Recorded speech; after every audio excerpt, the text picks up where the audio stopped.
సదస్సు గాదే రమా శివరాం గారు, బండ రమణారెడ్డి గారు, శ్వేతారామన్ గారు, పద్మా ప్రకాష్ గారు, లక్ష్మీ ప్రకాష్ గారు, లక్ష్మీ మొండే గారు, రమ్య శ్రీనివాస్ గారు, మరియు బీజేపీ నాయకులు అనిల్ గారు, నాగరాజు గారు, వెంకటరెడ్డి గారు, రాజ్ ప్రభాకర్ గారు మరియు ఇతర మిత్రులు పాల్గొంటూ ఉన్నారు.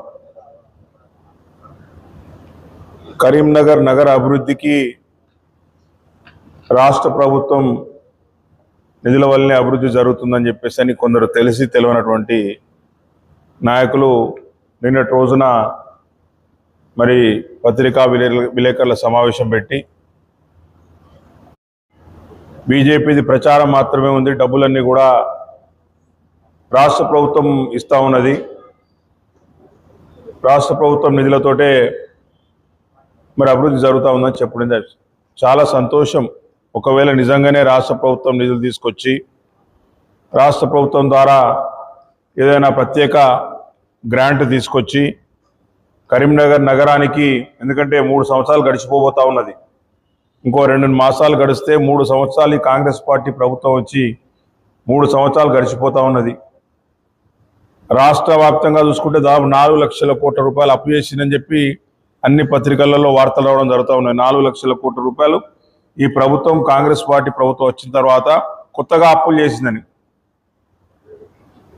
మరి దానికి మరి జిల్లాకు సంబంధించిన మంత్రులు కానీ, జిల్లాకు సంబంధించిన శాసనసభ్యులు కానీ, ఎందుకంటే ఉమ్మడి జిల్లాకు రాజధాని కరీంనగర్, ఉమ్మడి జిల్లాకు కరీంనగర్ అనేది జిల్లా హెడ్ క్వార్టర్ కాబట్టి అందరి బాధ్యత ఉంది కాబట్టి మరొక 1000 కోట్లు 2000 కోట్ల రూపాయలు ప్రత్యేకంగా రాష్ట్ర ప్రభుత్వం నుంచి ఏదైనా పథకం రూపకల్పన చేసి దాని కింద ఒక 1000 కోట్లు 2000 కోట్లు తీసుకొచ్చి నగరాభివృద్ధి కనుక ప్రయత్నం చేసినట్టయితే మేమందరం కూడా వారికి స్వాగతం చెప్తాం.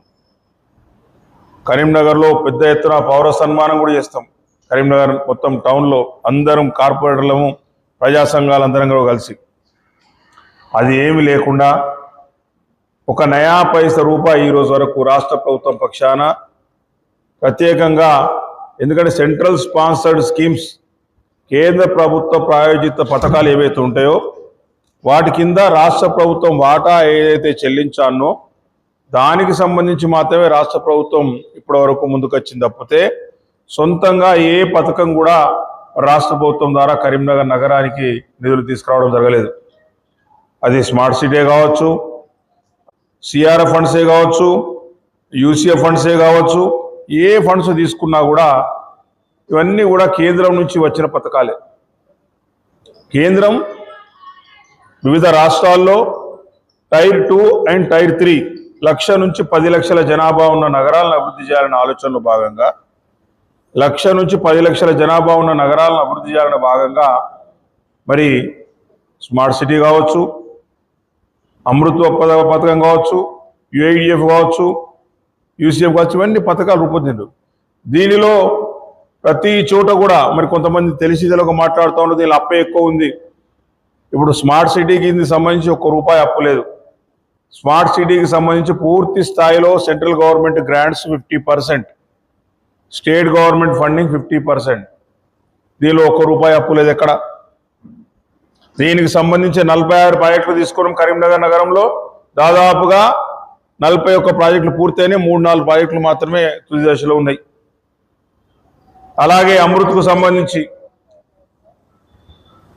మొదటి విడత 134 కోట్లు కానీ, రెండో విడత 142 కోట్లు కానీ, 277 కోట్లు, మళ్ళీ మూడో విడత కూడా 80 కోట్లు వచ్చినాయి.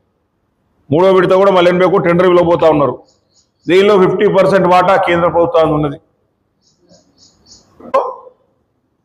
ఇది బండి సంజయ్ అన్న నాయకత్వంలో, బండి సంజయ్ గారి చొరవతోటి కరీంనగర్ నగరపాలక సంస్థ భారతీయ జనతా పార్టీని గెలిపించిన ప్రజలు కాబట్టి ప్రజలకు ఇచ్చిన మాట నిలుపుకోవడానికి కోసం మరి 840 కోట్ల రూపాయలు శాంక్షన్ చేయడం జరిగింది.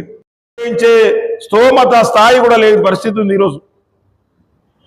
ఏదో రైల్వే స్టేషన్ అభివృద్ధి చేసినాం, కేంద్ర ప్రభుత్వ నిధులు రైల్వే స్టేషన్ బ్రహ్మాండంగా అభివృద్ధి చేసినాం, దాని ₹1 నిధులు కూడా రాష్ట్ర ప్రభుత్వానికి లేవు. సిఆర్ఎఫ్ కింద 100 కోట్ల రూపాయలు నిధులు తీసుకొచ్చిండు. సిఆర్ఎఫ్ కింద కూడా 100 కోట్ల రూపాయలతో పనులు జరుగుతూ ఉన్నాయి. దానిలో ఎక్కడ రాష్ట్ర ప్రభుత్వం వాటా లేదు కాబట్టి పనులు జరుగుతూ ఉన్నాయి. ఈరోజు కేంద్ర ప్రభుత్వం చేసిన పథకాలు తప్పితే పట్టణాల అభివృద్ధి కోసం ముఖ్యంగా టైర్ 2, టైర్ 3 లక్ష నుంచి 10 లక్షలు ఉన్న జనాభా ఉన్న టైర్ 2 సిటీస్ కావచ్చు, లక్ష లోపల ఉన్న టైర్ 3 సిటీస్ కావచ్చు. ఈ యుఐడిఎఫ్ పథకం రూపకల్పన చేసింది కేంద్ర ప్రభుత్వం. దానికి విధి విధానాలు రూపొందించింది కేంద్ర ప్రభుత్వం. దానికి సంబంధించి లోన్స్కు సంబంధించి టైప్ వేసింది కేంద్ర ప్రభుత్వం. పనులు స్లో అవుతున్నాయంటే, పనులు సాగుతలేవంటే దానికి కారణం రాష్ట్ర ప్రభుత్వం. స్మార్ట్ సిటీకి సంబంధించి కూడా కేంద్ర ప్రభుత్వం ₹1 నయా పైసా బాకీ లేదు. దానికి సంబంధించిన టోటల్ డీటెయిల్స్ ఉన్నాయి. తెలియని వాళ్ళు తెలుసుకొని మాట్లాడాలి.